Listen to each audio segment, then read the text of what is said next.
Hello students, जैसा कि आप लोग जानते हो कि मेनली हमारे न्यूमेरिकल पोर्शन में स्टैंडर्ड डेविएशन और कोरिलेशन को मुख्य वरीयता दी जाती है और इसी के क्वेश्चन आपके क्वेश्चन पेपर में लगातार विगत वर्षों में आते रहे।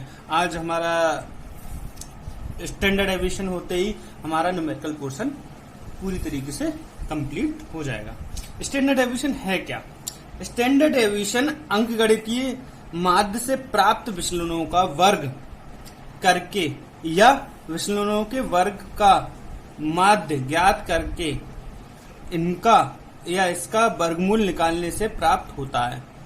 कहने का मतलब ये है कि स्टैंडर्ड डेविएशन को सही रूप से कहा जाए तो ये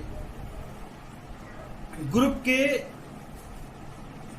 मेजरमेंट को इस तरीके से मापता है जिससे उसकी एवरेज वैल्यू को मतलब कहा जाए कितना फैलाव है ये देखता है। क्लियर?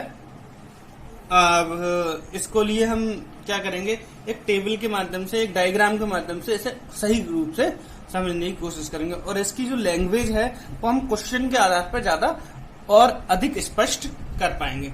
जैसे हम एक डायग्राम बनाते हैं, ये नॉर्मल प्रोबेबिलिटी कर्व के नाम से जानी जाती है, परंतु ये अभी हम इसके बारे में ज्यादा विस्तार से अध्ययन नहीं करेंगे। अभी बस इसका परफॉर्मेंस देख लेते हैं। ये क्या है, जो इसके जो रेखा है ऐसे हम कह सकते हैं एवरेज वैल्यू। क्या कह सकते हैं? एवरेज वैल्यू, बहुत मीन भी कह सकते हैं और इसे एक्सपेक्टेड वैल्यू भी कह सकते हैं। क्लियर?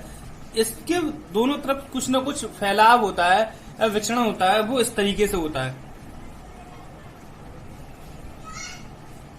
जो दोनों फैलाव है ये लगभग 34% होती है। इसके बाद एक और होता है, वो हमारा 13.5% होता है। ठीक,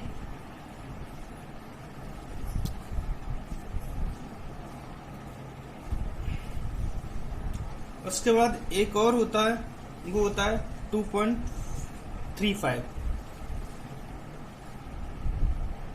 अभी और स्पष्ट हो जाएगा, क्लियर हो जाएगा क्या दर्शाने की कोशिश कर रहे हैं। ये इतना होता है। उसके बाद ये सारी जो बस्ती है वो क्या होती है, लगभग 0.15% होती है फैला। अब क्या होता है, ये क्या है, जो स्टैंडर्ड जो इस एवरेज वैल्यू के फैलाव हैं वो क्या है, हमारे ये पास वाला है तो इसे लोअर एसडी के नाम से जानते हैं। ये मान लीजिए दूर है तो इसे क्या कहते हैं, हाइयर एसडी, यानी कि स्टैंडर्ड डेविएशन। तो ये चीजें इसके सापेक्ष ये भी लोअर हो जाएगा, इसके सापेक्ष इधर से देखा जाए सापेक्ष के दौरान कराओ तो ये भी लोअर हो जाएगा, ये हाइयर हो जाएगा। क्लियर? तो ये चीजें हम देख लेते हैं। अभी कह सकते हैं कि जो स्टैंडर्ड डेविएशन है वो एक नंबर यूज करता है कि कितना मेजर जो ग्रुप है हमारा वो कितना फैलाव है, स्पेयर्ड है और पूरे एवरेज से कितने जो से यहाँ तक का जो फैलाव है वो कितना है, कितने अधिकतम पॉइंट तक जा सकता है। ठीक है, एक और उदाहरण के रूप में बता देता हूँ, फिर ऐसा और थोड़ी डेफिनेशन लिख देंगे। जैसे मान लीजिए हम एक थोड़ा सा और डायग्राम बना लें। एक ये है और ये हमारा, चूंकि हम कॉमर्शियल स्टूडेंट्स की तरह बात कर रहे हैं, इसका उदाहरण यहीं से ज्यादा बेटर आएगा। ये हमारा मान लीजिए क्या है, प्रॉफिट रिटर्न्स है। कोई कंपनी है और वो अपने रिटर्न्स दे रही है। क्या दे रही है? ये प्रॉफिट रिटर्न्स हैं कि कभी लो जाते हैं, कभी ऊंचे जाते हैं, फिर नीचे आते हैं। तो ये इसका क्या है, मान लीजिए मीन है। मीन मतलब इतना औसतन हमें अभी रिटर्न्स मिल रहा है। कितना मिल रहा है? औसतन हमें इतना रिटर्न्स मिल रहा है। और स्टैंडर्ड डेविएशन क्या दिखाता है? स्टेबिलिटी। जैसे मान लीजिए एक मान लीजिए कि हमारे कोई शेयर है, वो मीन के रूप में, एवरेज के रूप में हमें 15 रुपए दे रहे हैं, और हम एसडी के माध्यम से ये देखते हैं, और ये क्या है हमारा एसडी है हमारा, निकल का आया मान लीजिए 10। तो कहने का मतलब क्या है कि मीन से वो 10 प्लस जा सकता है, यानी कि हमारा जो लाभ होगा वो 25 हो सकता है, या लाभ 10 माइनस हो सकता है, यानी 5 तक रह सकता है। हमारा जो रिटर्न्स हैं वो 5 भी हो सकते हैं और 25 भी हो सकते हैं, इससे ज्यादा या कम नहीं हो सकते। तो ये एवरेज, वो स्टैंडर्ड डेविएशन दिखाता है, ये बहुत ही मतलब फैलाव है, विचलन है, वो स्पष्ट रूप से दिखाता है। ये सबसे उत्तम विचलन भी माना जाता है। तो इससे और स्पष्ट हो गई होगी आपकी बातें। तो विचलन की जो चीजें हैं, जो लैंग्वेज है, वो हम सवाल के माध्यम से स्पष्ट कर सकते हैं। साधारण शब्दों में कह सकते हैं जो हमारा रिटर्न्स है, इससे ऊपर या नीचे नहीं जा सकता। तो ये फैलाव की बात कर रहे हैं, तो वो इसके द्वारा दिखाया जा सकता है। इसे डेफिनेशन के रूप में लिख सकते हैं, standard deviation is a number used to tell how measurement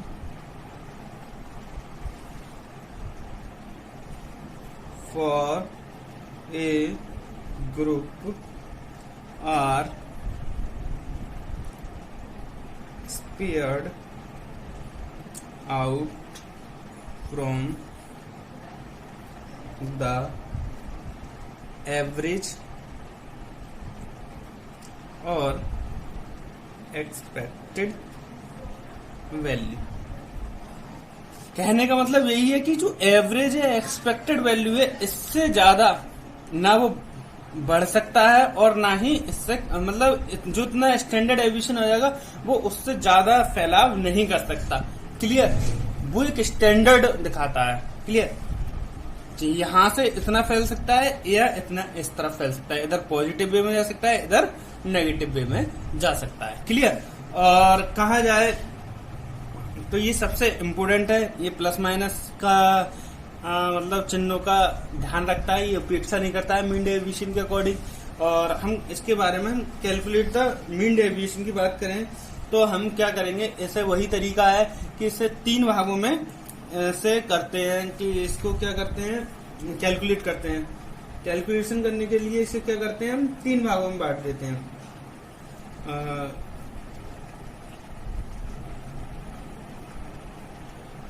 the SD, इसे वही 3 चीजों में बांटेंगे हम। कौन कौन सी चीजें हैं हमारा, इंडिविजुअल सीरीज, दूसरा discrete series, third continuous series.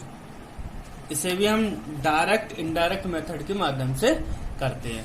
तो मेन रूप से क्या है इसका, ये डायग्राम के माध्यम से हम अच्छी तरीके से समझ सकते हैं। और इसकी जो ऊपरी लैंग्वेज है वो हम जब सवाल न्यूमेरिकल सॉल्व करेंगे तो उसे और अधिक स्पष्ट हो जाएगी।